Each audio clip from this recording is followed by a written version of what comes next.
Welcome, welcome, welcome. It's that time again, folks. Time for the world famous motion picture Retribution Power Hour, presented to you by the illustrious Evening Brothers. Take it away, band.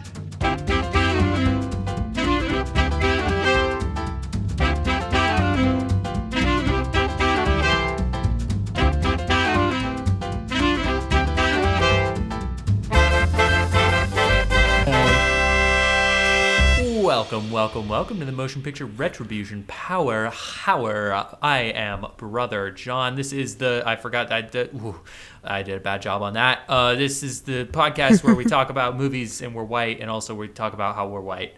And this is the only one that does that. I am Brother John, the Evening Brother. Welcome to the Motion Picture Retribution Power Hour, presented to you by the illustrious Evening Brothers. This is the first and only podcast. Welcome to the Motion Picture Retribution Power Hour, presented by the illustrious Evening Brothers, the only podcast on the internet. There are three white guys talk about bad movies and make each other watch bad movies. I am Brother John. And I am Brother Lincoln, and I just cannot emphasize enough how important it is that we are white. Like, our whiteness is pervasive. It is so integral to understanding this show.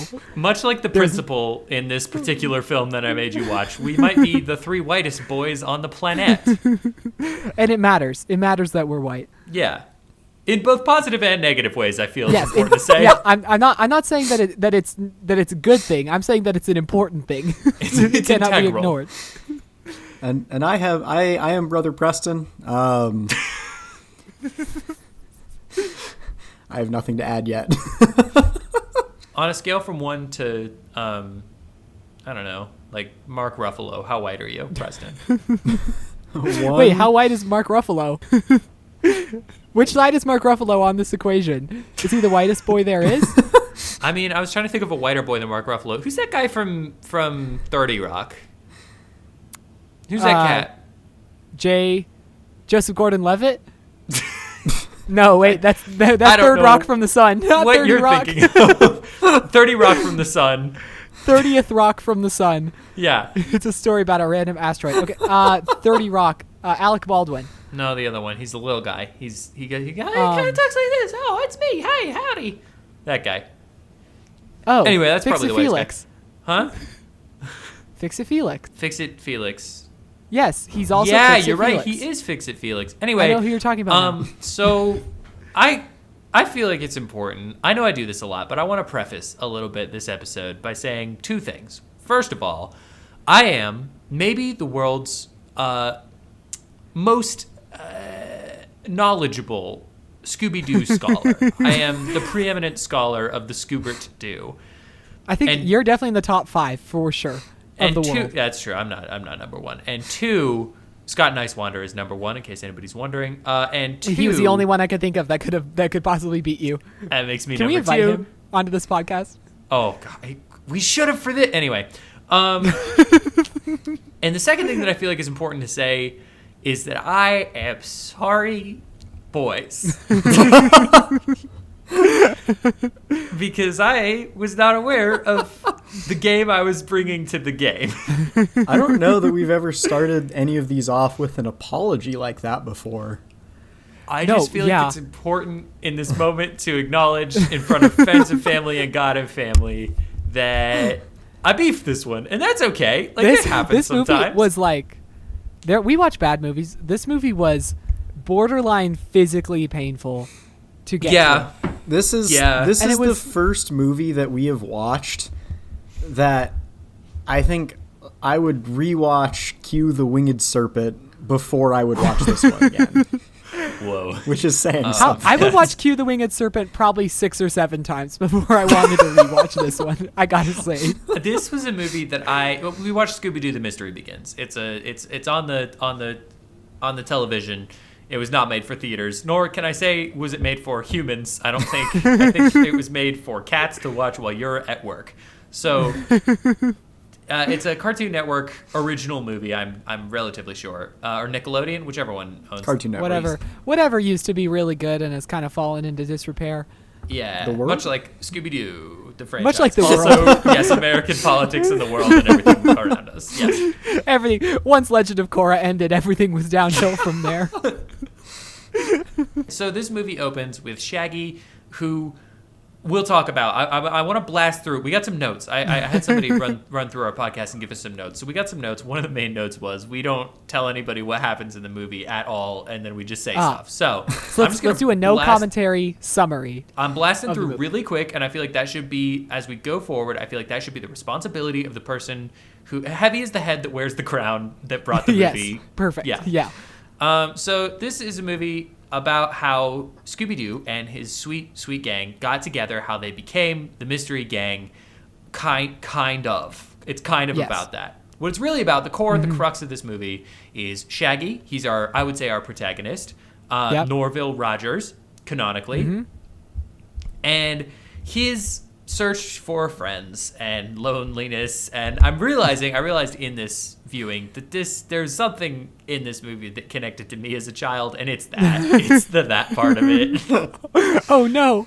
So anyway, no, this is a movie where we meet Shaggy. He's like the first guy we meet is Shaggy. He is bullied all the way through a bus by like 8 different people. Okay. This is how we're introduced to the Scooby Gang. This is how we meet Fred, his friend is tripping Shaggy, which I feel like was a note because originally I guarantee you it was supposed to be Fred. His friend is tripping Shaggy. He falls on the floor. He meets Velma. He meets Daphne. Well, and he doesn't meet Scooby because that would be fucking hog wild. Can you imagine? Yeah, imagine bringing a dog onto a school bus like that. Yeah. Well, we'll get to that, Lincoln. Anyway, so this is where he meets the gang. They're just like, I'm trying to think. This is new for me, so I'm just blasting through. At some point, we meet Scooby later on. After that, there's some high school shenanigans where Shaggy meets a principal, and the principal's like, hey, dog, you need friends. Bye. And that's an interesting meeting. So then we meet Scooby. Says, hey, you need some friends. You should try stamp collecting. We'll get into the details. What kind of fucked up principal recommends stamp collecting for lonely kids? In the summary. Okay, no, actually, you're right. It is.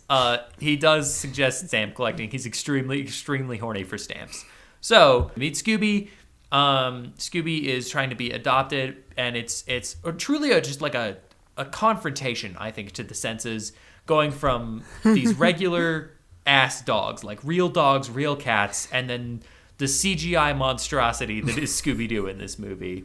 Which we'll need to put a pin in. I really have things to discuss. So many things. I would love about that. I would love to discuss that. Anyway, Scooby-Doo is not adopted, even though he wanted to be. He gets put on the back of a truck. He literally falls off the back of the truck. He finds his way to the Coolsville Cemetery. He sees ghosts for some reason because the movie needed us to know there were going to be some ghosts. He runs. He's real scared. He runs just directly into someone's house. Whose house is it? No, you're not going to believe it. It's Shaggy. They're friends now.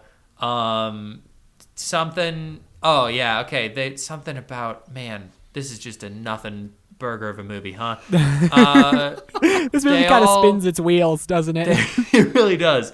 They all go to a Breakfast Club type situation because they did something. They caused a bus to be crashed. They caused a bus to be crashed into the vice principal's Camaro. Because Shaggy tries to bring Scooby on a bus. That's what it is. Okay, so Shaggy tries to bring Scooby on a bus. They crash the bus. They get into a Breakfast Club. The Breakfast Club turns into a Ghostbusters because there's a ghost attack on the library. They all go run into an assembly. There's a bigger ghost that looks like Ghostface from Scream. He attacks the children in such a Scooby-Doo way that's like, I'll get you eventually if you don't follow my rules. Get out of here. Go. And then they all obey and they leave. And then they all obey. They leave. The Scooby Gang get blamed for this. They decide that they're gonna successfully revitalize their name. They're getting it back by solving the mystery. Guess what? We can solve mysteries now because we all read mystery books. Some of us. Yes. So then they go try to figure out what's going on. They go to Shaggy's house at one point, which is really awkward. 15 minutes there. Another pin that we'll just sort of get back to. They realized that the school was built over a different, worse flooded school. Worse school. So they go investigated the school. There's ghosts that get football mannequins, big old fight. Anyway, we're gonna skip a lot of this. There's a whole bunch of back and forth on this. They have some red herrings that we'll get into later. Basically, the point of this is a movie that thinks it's a Scooby-Doo movie, so it decides that they're gonna have like the final thing be the main ghost guy who's not really a ghost pretty clearly because he just looks like a Halloween costume. He captures the Scooby Gang. They think it's one guy. It's not that guy. Congratulations, it's a different guy. He's looking for a time capsule that was in the old school because of the flood, the Great Coolsville flood, which is the funniest thought in the world. Flood. Whenever I walked into a room when I was in 8th grade.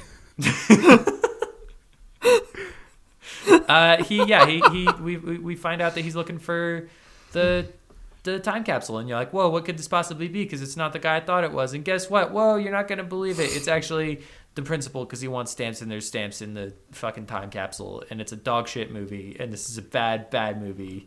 Don't watch this movie. So there's your summary. Please don't watch this. Like, please. You don't need to. This isn't. If you take anything away from this podcast, please do not watch this. Of all the movies that we've said don't watch this movie, this might be the one I mean it the most. This is I paid $3.99 to rent this movie, and I feel like I paid about 2 years of my life. That's about how I feel. So let's start back at the beginning. You guys know where we're going. You've got a general idea of it. Yes. The scene where we're introduced to Shaggy and the rest of the gang is maybe the most foretelling thing, I think, in this movie, because it is the most lackluster, boring, long bullshit. The slapstick is so low effort. It feels so shoehorned. Like, okay, Fred, now you fall. What? I've never fallen before in my life. Just pretend to fall. And he's like, okay. And then his voice. Or no, sorry, Shaggy fell. Oh, Shaggy, yeah. Fred. Yeah. Oh, yeah. No, let's dig into Shaggy a little bit. Shaggy's voice, he starts talking, and you're like, is he going to talk? Is he going to talk like this the whole time? And he does. That's the whole movie. He just talks like this. Between and Shaggy it's so annoying. And Scooby and all the other fucking whatever from this movie, I got a headache watching it. It gave Preston symptoms. He's experiencing like a medical I had the event. signs and symptoms of a headache from this movie. Look at the back of your hand. If you got a little rash, that's scubatitis, and you should see a doctor if you got that. I got scubatitis, but a long time ago, so now I got the vaccine. But yeah, you should definitely go get that checked out. Yeah, so his voice is awful. His physical comedy is so half-assed that it's like I cannot believe that they even went with it. And the scene where they just made a little board with a hamster wheel and a bunch of wires, and they just make Velma just spout absolute nonsense. And it's not, I know it's for kids, yeah. But if I was a kid and I heard them saying that, I would be like, this doesn't make any sense. Like, your technobabble needs to at least make enough sense that you can believe that it exists in a fictional world. This also, is not... Isn't it so frustrating that she goes into this long explanation of this cool thing she built and it doesn't matter to the story? Like, doesn't that seem like... I was so sure that's where we were going. They draw so much attention to it, yeah. Her thing that she was building was going to be the thing that, like, revealed the ghost at the end. And yeah, no. Yeah. No, that's just what it is. Holy shit, what was that? John, are you a father now? Do you have something to tell us? Because that was the most dad sneeze I've ever heard from you. I'm okay. I'm alive. I'm living. That was funnier than the entire movie we just watched. He's not as immune to scubatitis as he thought he was. I'm not over my scubatitis. So. No, he still got it. Yeah, this movie, I'm almost struggling with things to talk about it beyond just how boring. Yeah, how uninspiring it is. There's a few things that I think are worth talking about, and I think we need to kind of section it out a little bit. One of them, I think, is just the general Scooby-Doo lore and like approach to these characters, because I feel like that's one side. The other, I think, is there's a couple of scenes in the movie that are particularly interesting to me, and then the third, I think, is just from a technical level. How is this? How and why? How does it exist? How is it this? Yeah, how is it this? What do you want to talk about then? Do you want to talk about the cartoon dog? We talked about Shaggy's crazy voice. Well, so Shaggy is doing this thing that it made me wonder. The way that the way that he talks and the way that Velma talks both made me kind of wonder, are they trying to do a prequel to the like James Gunn live action movies? Because it feels like he's doing a Matthew Lillard impression, and it feels like she's doing a Linda Cardellini impression, which is two maybe of the worst decisions we've ever done as a species. So I'm not sure, like, and I can't figure it out. This is my mystery, the mystery I was trying to solve. Who are they imitating? Who are they? And canonically, where is this in the Scooby-Doo fiction? Oh, I actually have some evidence for you because I visited Wikipedia because I didn't finish the movie because I had to go. God forbid. You didn't finish the movie? You pressed it? I left it like 10 minutes to go because I had to go do something else. You missed 10 of the best minutes of your life. But it says that they Lincoln, say there is...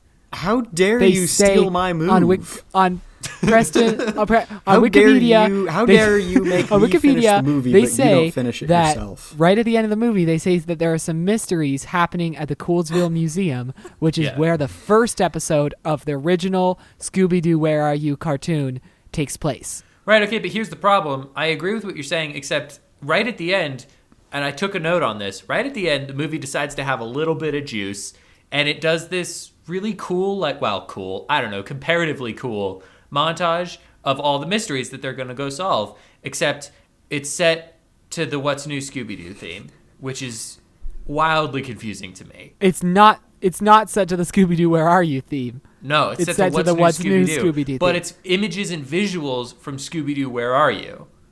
I see. Interesting. So that kind of throws a wrench into it. Tell me about that, Lincoln. How does that fit? And I'll tell you what. Wikipedia didn't talk about that. There's a bit in the end of spoilers for Scooby-Doo Mystery Incorporated, the show. Mystery Incorporated, the show, decides to take these characters and sort of multiverse them out to the point that it resets the whole universe.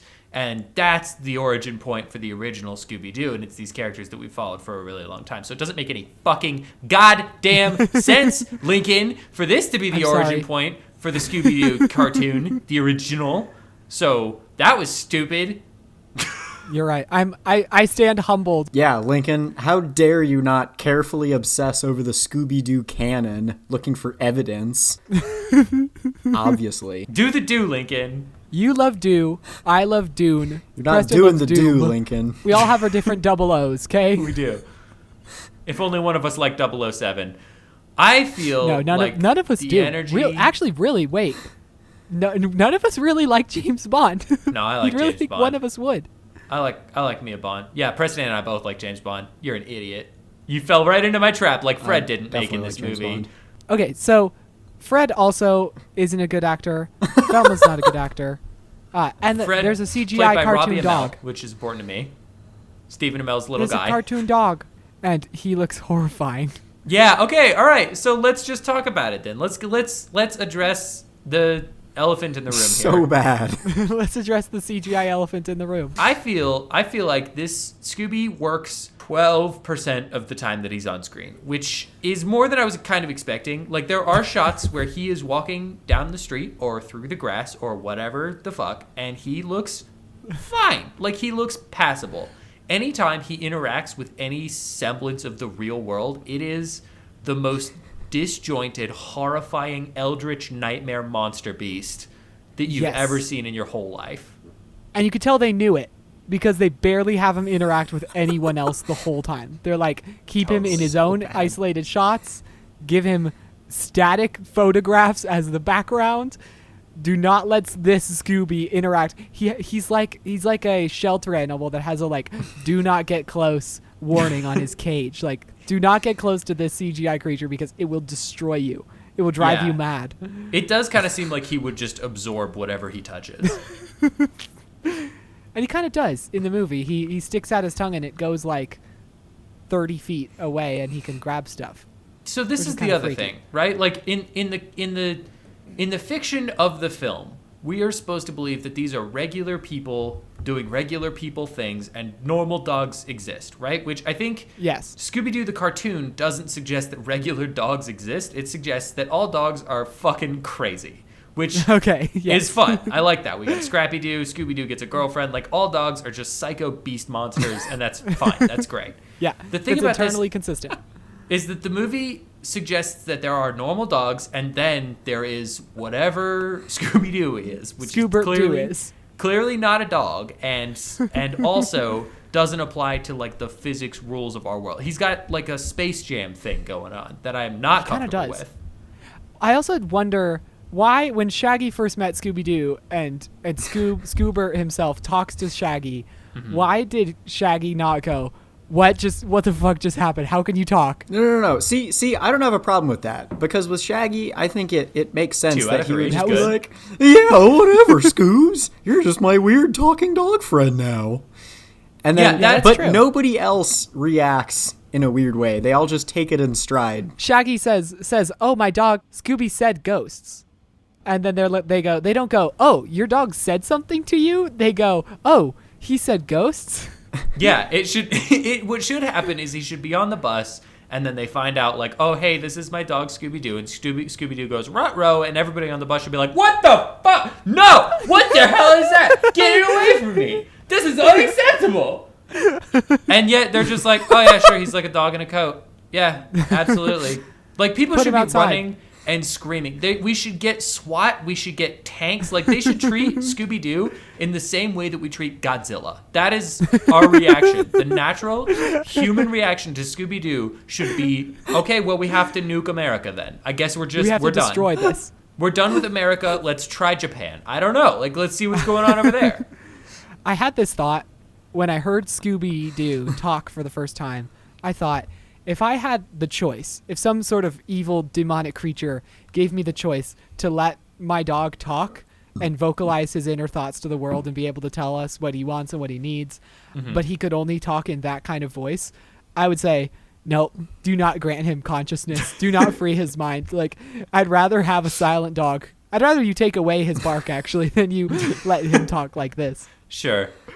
Yeah, no, we can't hear Gus's internal monologue. I'm not comfortable with that. No, not in that voice, at least. Not in, no, definitely not. Look, Lincoln, I want to highlight something really quick, because I've noticed it. I feel that you guys don't want to address Scooby-Doo in a way that is in any way, like, non-formal. I feel, because you've all said Scooby-Doo or Scoobert-Doo. Nobody but me has called him Scooby at any point in this, and I just feel like you guys are trying to disassociate yourselves a little bit. I think we might be. Which I'm sensing, you're accurate. Just as an energy of the podcast, I feel like you guys are dissociating from the film, which yes. we just cannot do. We simply cannot abide. I need the rage. I'm prepared for the rage. I'm prepared for you to light me on fire. That's fine. Okay, you made us watch this movie that has, on top of all of its flaws, here's the rage. It has one of those the nerdy girl was hot the whole time moments that is entirely, completely unearned. And not only do they take Velma's glasses off and go, you were beautiful all along. The boys are drooling, and Scoobert H. Doo, Sir Scoobert Doo, is horny for Velma. And he says, rubba, which is his version of saying hubba hubba, but it is not a great word, you see, saying rubba. I don't like it.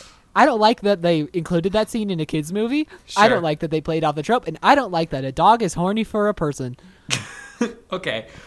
I agree with everything you're saying. I do feel like you're touching on something important from the film, which is there's like a weird psychosexual drama happening within the team. Also, let's talk about how Shaggy is so prepared to bang literally every member of his team all the time. Oh, absolutely. Yeah. If I almost think if I'm going to make a tier list of who Shaggy wants to get the deed done with, I'm going to say, I think it would be Fred. I was going to say Scooby. Scooby's up here. And then Fred. And then Fred. And then Velma. And then probably Velma. And then Daphne. And then the principal and the ghosts. And probably a Scooby snack. And then Daphne. And then Daphne. Yeah. So they get expelled because they got in a fight because Scooby. There you go, John. Scooby bit someone's leg. And then they all are fighting, and they're all attacking this man. And then the bus crashes because they were on the bus when this happened, and they get suspended. And then they're like, we can't meet at school to talk about this mystery. And Daphne is rich beyond belief, so that we can't. But they don't. She's richer than the budget of the film, and so they can't actually take her. They can't go to a mansion because they couldn't afford to rent one out for that shoot.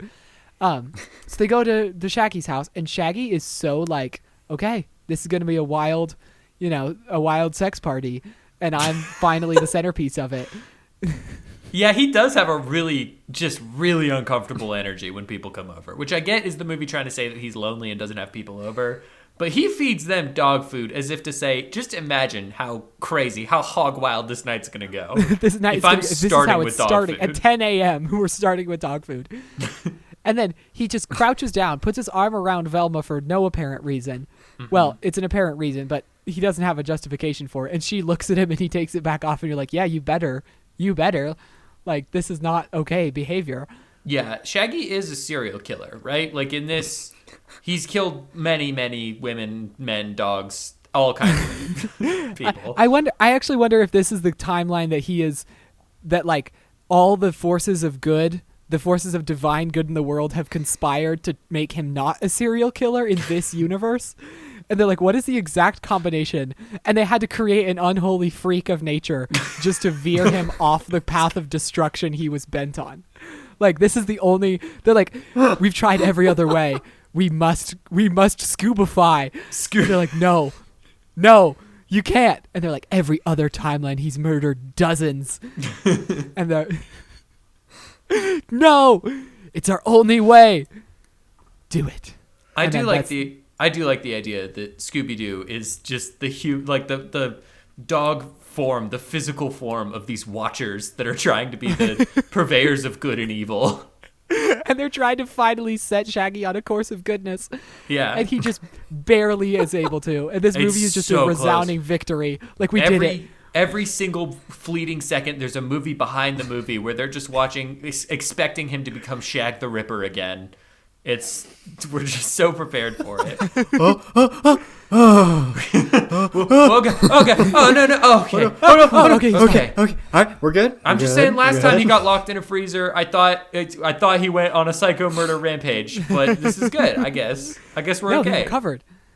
Yeah, there's so many movies where every diversion he ends up murdering everybody on screen. The gang, okay, so there's a bit in this movie where the gang investigates their two clearest suspects, which is two people who would have no reason to do it and also definitely couldn't have done it. So who at one point expressed discontent towards their jobs in Shaggy's general vicinity. Yeah, towards their public high school careers. Yeah, dog. Like, I bet they're the ones making the ghosts. One of them is the librarian, and there's a really very deeply uncomfortable scene where they go see the librarian, and turns out she's actually just kind of wanted to be a slightly more powerful librarian. Like, she wanted to upgrade. Yeah, that was she her wanted whole to evolve.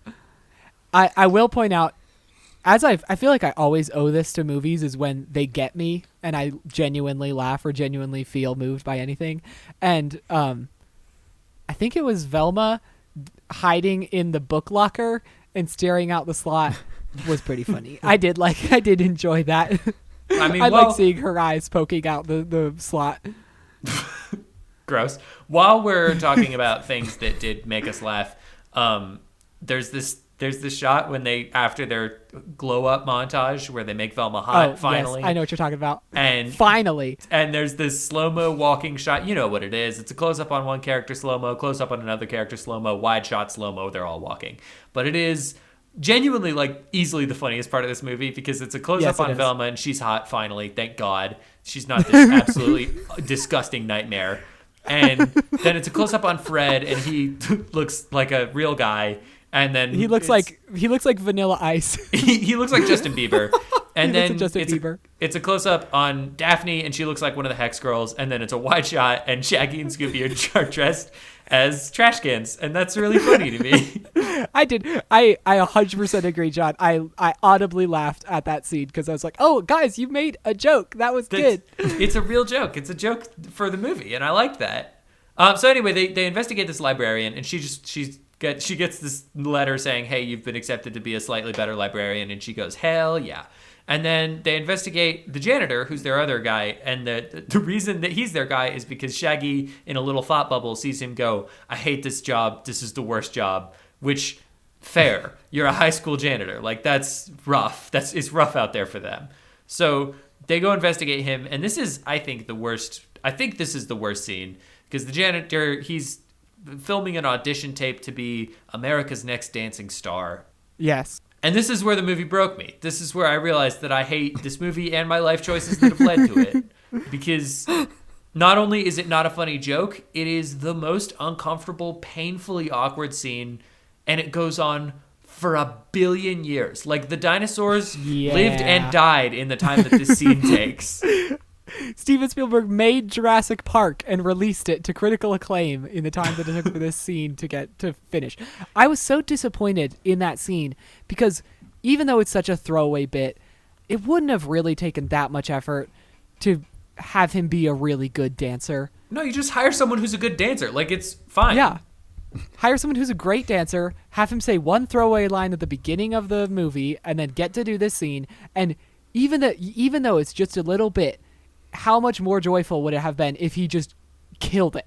And the amount of time we spend watching him dance was a moment of like enraptured joy because this man is like a actually real good dancer.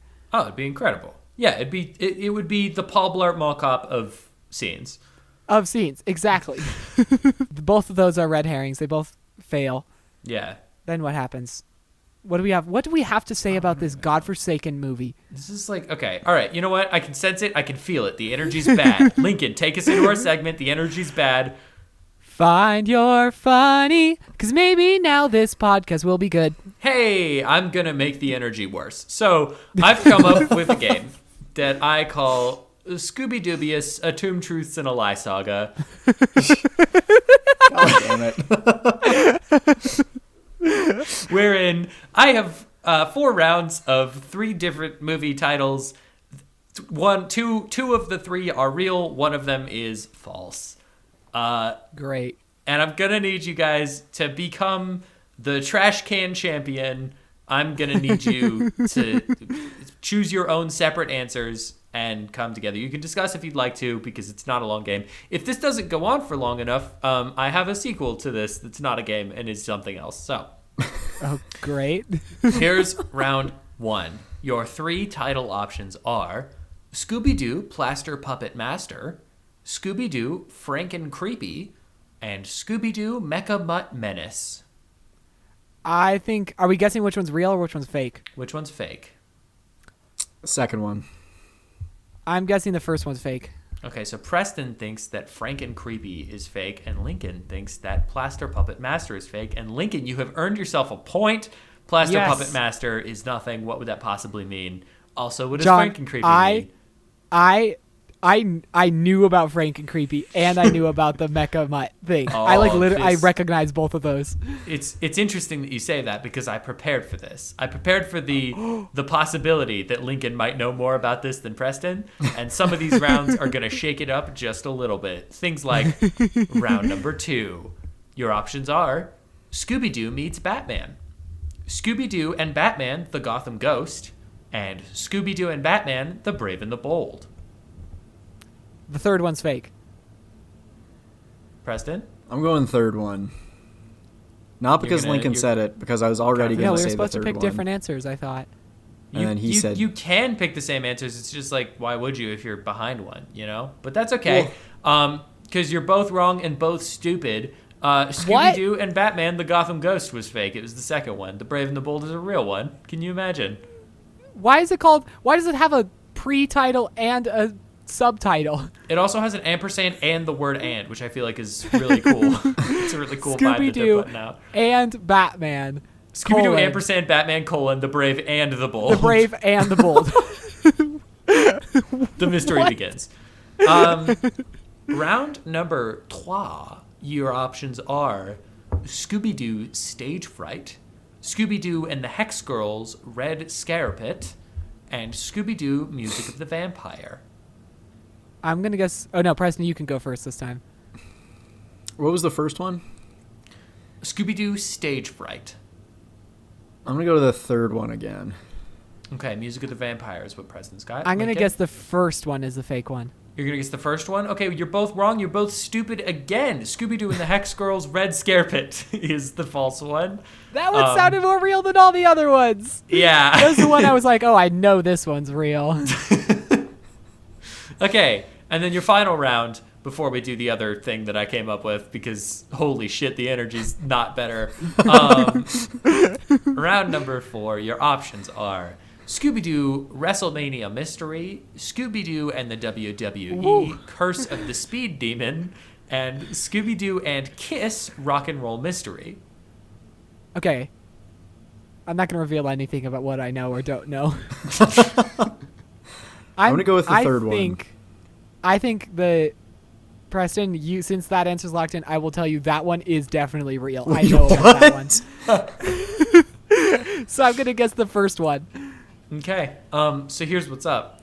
Lincoln, technically you have one because you were both wrong about every other one. So I get 1 point on Preston's 0. And what I feel like is important to mention is that all 3 of those are extremely real movies. Oh, no. Oh, no. They're all real. They made 2 WWE crossovers with Scooby-Doo. Kind of what started the game is that I realized that Scooby-Doo and the WWE have crossed paths more than one time. More than once. And man, I would have 2 nickels. And Kiss did a... Oh, yeah. It's a rock and roll mystery. This doesn't even scratch the surface. This doesn't touch the tip of the iceberg for what psychotic shit Scooby-Doo and Norville Edwin Rogers have done together. Thank you, John. John. I feel... Sure. I don't know what's up today. I'm just feeling off. There's not a good vibe, and I feel responsible. No, it's not. It's bad. this movie's weird. Respectfully, John, you should feel responsible. Yeah. I thought, I don't know. We don't talk about this enough. It's such a tough needle to thread, right? Because it really you have to pick a bad movie, but you can't pick a movie that's so punishing that it kind of makes you not want to do the podcast ever again, ever in your whole life. Yeah, it's got to be bad, but in a way that puts a good taste in your mouth. It's got to be like a s'mores, not like cotton candy. Like, well, I have absolutely no idea what that could possibly mean. But I don't know. I'm trying to think of a good metaphor. I'm bad at it. I feel like what you're suggesting is that it needs to be more of a s'more is actually good because it is bad in a way that I like. But it needs to be more of a s'more and less of like the dill pickle cotton candy, right? Like that's kind of what we're getting at. Yeah. Or like fake sugar. Like it needs to not taste like stevia. Like it can't. It can't linger in an unpleasant way. This really is the stevia of film. This is the stevia of movies. But I think, John, I love that we're getting so real right now because I feel like we can break past this bad energy. We don't have to perform anymore. I would love to actually do that. talk.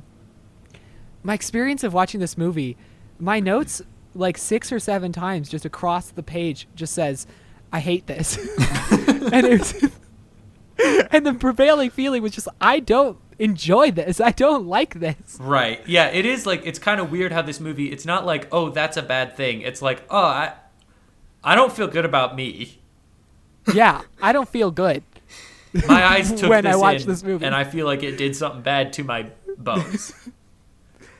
I got one thing that I think is objectively great about this movie. Like something that is legitimately leaves the best single taste in my mouth. Is it Shaggy catching the frisbee with his mouth? It's not that, but it's also that. Yes.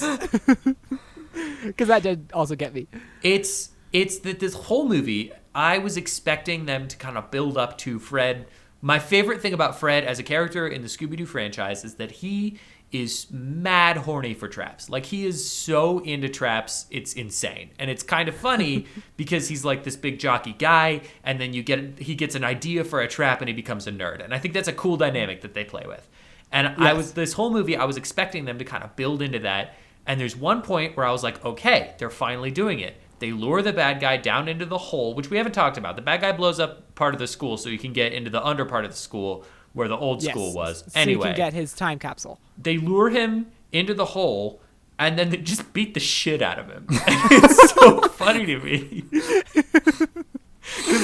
There is no trap. It's just like, hey, can you come down here and help us? And then they beat the fuck out of the dude. That is actually I do kind of enjoy a pretty good moment. And not because it's like smart or clever No. or well done. Or well done. It's just, hey, Yeah. here's a shopping cart with a one-liner. Bam, now you're in a shopping cart.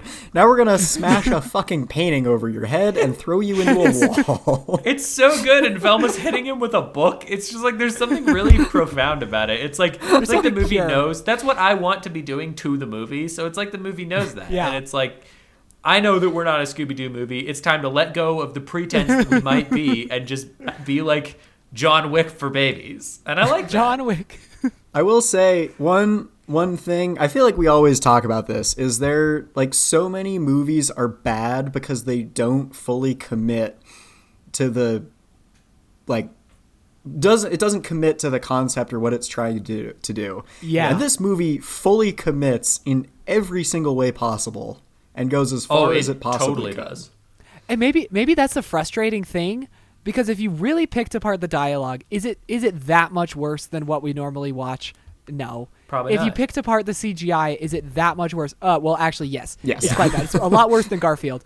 But even like the moment to moment doesn't actually feel that awful. It's just the entire vibe of the movie is so off that it's irrecoverable. It totally is. Yeah, it's so lackluster. Like, okay, I think a perfect example of what we're talking about, so you can get a vibe for what we're addressing in the movie, is there's a bit where they go to the guy that they think, Grimes, the vice principal. They think it's him. Yeah. They go to his house, which there's a funny bit where they're driving and there's a sign that says Old Spooky House 2.5 miles. I like that. That's great.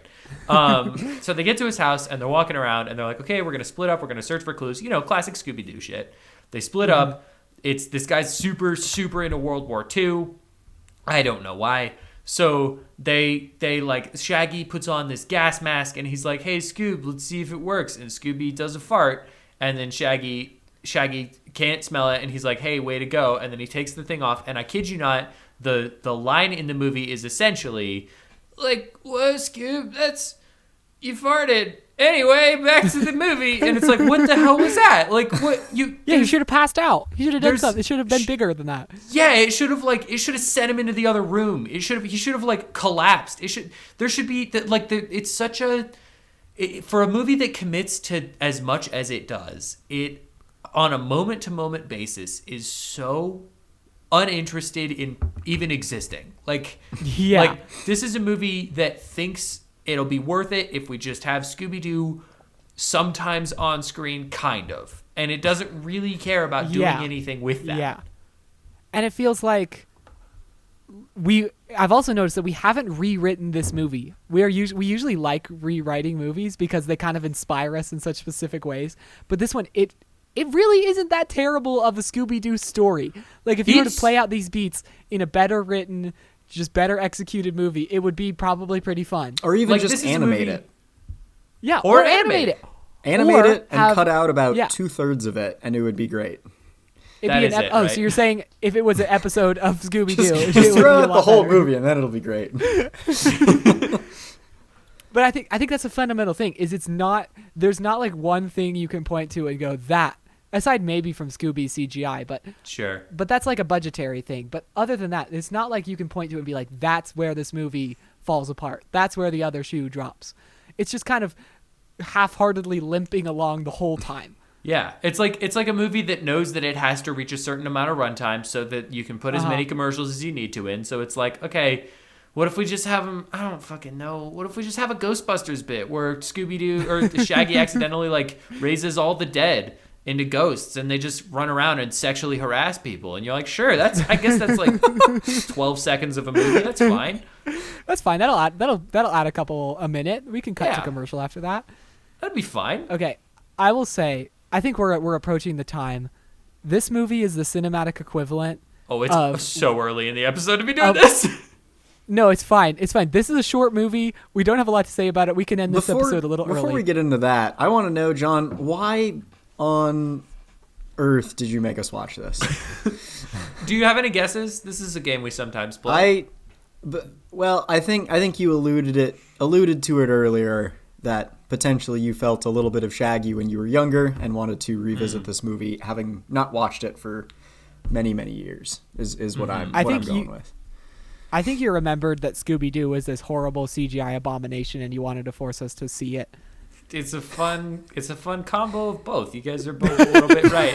This is a movie that my family got, I believe, secondhand as a DVD copy, which I could not find in my parents' basement, and that was hugely crushing to me. But it's a DVD copy that we got, and I watched at about 5:45 in the morning at a church. And that's the only thing I remembered about this movie, other than I'm pretty sure it's bad, and I was so dead tired that I was like, this is the funniest thing I've ever seen. I was like 6. And yeah, let me say, don't meet your heroes. You know, like it really, this has been an emotional journey for me, if I'm being honest, and I would appreciate some space as I kind of process what's going on here. Because I really thought that we were going to end this and be like, you know what? That was a fun little thing. Like, that was kind of my fear, is that we were going to watch it and then be like, that was an okay movie. Like, I'm not sure why we even chose this for this. And instead, it's my whole childhood, I'm starting to question a lot of things about it and kind of wondering, like, do I have taste? Have I ever? You know? It also, I feel like Garfield was even more of that. Like we were chuckling to ourselves at the bits from Garfield and being kind of impressed by the quality of the VFX and just being kind of disappointed in where they took the story. But here, we're just disappointed in you more than anything. Hey, same is the thing, isn't it? Which I don't mean to be harsh. I think that's why you feel the negative vibe here. I think we're just kind of like why'd you make us do this? It does kind of feel. This is the emotion. This is a retribution power hour. Like, you punished us. We deserve it. Yeah, no, but the problem is normally, like, when I feel like I've punished you sufficiently, I get, like, a vitriol, and this one is just kind of like a, hey, come on, man. Like, hey, we're all people, though. Like, there's no reason to, like, this. It's like the dad energy, sitting in a chair backwards and being like, son, it's not really how real talk about the energy in the room right now is as if I have said a very, very horrible racial slur, and you're all like, well, I don't know about that. Like, I'm not sure we're okay with this. That's the vibe I'm getting from you guys. Not so much aggression, but just kind of like, I thought you were a different person, which is not good. John, I don't know. I think I can speak for Lincoln when I say that we're not angry. We're just disappointed. Oh, yeah. We're just disappointed. You guys, this has been a tough episode for me. I'm going to need some time between this and the next episode. Oh, good, because you will get it. We don't have a very consistent release schedule. I'm gonna need an Ava amount of time to really sort of process all this. What do you think this is the cinematic equivalent of, Lincoln? Oh, I've had it in my back pocket this whole time. Yeah, it is go ahead. the cinematic equivalent of when a teacher finishes the lesson like 40 minutes early and just goes, I don't know, just like work or something. And then just kind of feet on the desk, just lets the class do whatever for the next, half hour of class. I feel like in that same vein, this is the cinematic equivalent of when you work retail and it's extremely snowy and you text your boss and you're like, hey, can we not come in? And they're like, absolutely not. We're open, so you have to come in. And then you come in and absolutely nobody comes. And you're like, well, then what the fuck are we doing? Like, what's going on? This is cinematic equivalent to looking at a light that's not as bright as the sun, but bright enough to cause pain, and you just keep staring at it. This is the cinematic equivalent of loving a movie in your childhood, and then you watch it again, and then all your friends are sad about it and about you, and you kind of go, oh no, maybe I'm going to revert back to the guy who really liked this movie and connected with Shaggy because I don't have any friends anymore because I made him watch this movie. And then you spiral while you're just mid-podcast, you spiral, and then you sort of cry yourself to sleep that night, presumably. Yes, of course, yeah. This movie is the cinematic equivalent of picking up an apple that looks like it would be a decent apple, and then you bite into it, and it's just really grainy. Oh yeah. I kind of like a grainy apple. Ew. What is wrong? I kind of like when it kind of tastes like mealy. As long as it's still crispy, I like a grainy apple. I don't. There's something objectively wrong with your viewpoint. Yeah, no, Lincoln, that's... I don't know. I kind of like a grainy apple, gotta say. I like a mealy. I like hearty mealy textures. This movie is the cinematic equivalent of finding out that one of your best friends in the whole wide world likes grainy apples.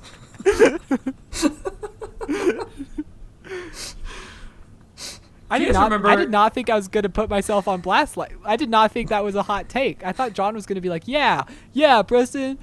But he's not. He's on your side. I'm sorry. No, I can. Let me back you up, Preston. Lincoln, that's the dumbest shit you've ever said. Mealy apple? Absolutely not. Like, I would rather eat the pith exclusively of an orange before eating an apple that I think is gonna be good and then it's mealy and bad. Like, absolutely not. There's no chance, not a chance in hell. If I bite into a mealy apple, I will throw it at children. Like, I am not prepared to eat that. I eat, Lincoln, for some context for the listeners, and this might get my blast put on blast, but I eat... Your ass is on blast, John. My ass is prepared. I eat apple cores. I always have, and I always will, because I think it's wasteful not to. But I would eat exclusively the core before I ate any kind of mealy apple. There's just something genuinely, objectively wrong with you. It's wasteful to not eat the core, but it is not wasteful to take one bite of an apple and go, this is mealy, and then, quote, throw it at children. Yeah, here's what's up, though, is that God didn't make that apple. Satan did. Okay?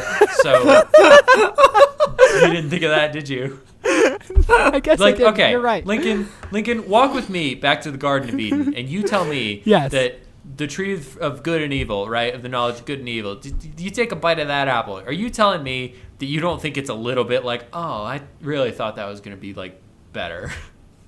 Oh, no, I'm not saying that it's my favorite kind of apple. I'm just saying I like it. By a snake devil. Speaking of snakes, do you guys remember when they went into that sub-school and there was just a python? Why? No, I didn't see that part. Oh, hey Preston, do you remember when they went into the sub-school and there was just a python hanging out? You know what? I sure did, because they spend, like, several minutes watching this python just sort of, like, sit there and move around a little bit. Yeah, they probably spend 3 of the 10 minutes that Lincoln didn't watch of this movie just sort of hanging out with a python. You know, python vamp for 3 minutes. And the python doesn't do anything. Oh, it just sort of sits there, you know, at least it, like, moves a little bit. Like, I think somebody said, hey, we're going to have a live snake in this. And they said, all right, cool. And then the snake handler showed up on the day of shooting, and they were like, oh, shit, we forgot that we had a snake. Put the snake in a corner, and we'll take some videos. We don't waste having this snake. Or alternately, they said, they're like, the snake handler came up, and they're like, ooh, a snake. What? I'm so glad we hired you. What tricks can he do? And he's like, what? It's a snake. The snakes, they can't do tricks. And they're like, oh, we were really under the impression that there would be some tricks involved with this snake. And he's like, it's a snake. He's not going to do a trick. Yeah, he's like, I kind of bet 40 or so minutes of this movie on snake tricks. Is there any... Can't do anything. Okay. It's like, he's like, I mean, it can wriggle like it's a snake. And they're like, oh, okay. It is like, okay, I will say it's like genuinely kind of disconcerting to see a real actual python in a movie that not 5 minutes later has the most fake looking cobwebs I've ever seen in my life. Like there's a very specific scene where they wander through a hallway of cobwebs, and it is Party City Spirit Halloween ass shit. Like it is. Yeah. They are not good, but it's so strange because a second before it was like a real snake, like a business snake. Anyway, we've done about the same amount of time on this snake as the movie did. So, anybody else have anything on this movie? I don't think so. I think I'm really done talking about this movie. Cool. Let's just end it. Give us the sweet, sultry bad news. Okay, the next movie you are watching. Okay, so I want to take on a little journey really quick. So almost a year ago, I think, I watched Daredevil, and I thought, this movie kicks ass. It's bad in a really, really, really fun way. For sure. And I originally watched it kind of suspecting that I would put it on for this podcast. But after I finished it, I was like, this movie is just kind of good. I kind of just like it completely unironically, and I think you would enjoy it on too positive of a level. Oh, no, So- Lincoln, we don't get to watch Daredevil, do we? So therefore, Oh, God, Instead Lincoln, of it's watching not Elektra, Daredevil- is it? we're going to watch Elektra. Yes. Yes. We're going to watch Elektra. I haven't even seen it, but I just know. I am actually very excited for this because I watched this movie like a couple of weeks ago and was 1000% gonna pick it. And so I am honestly very excited for this.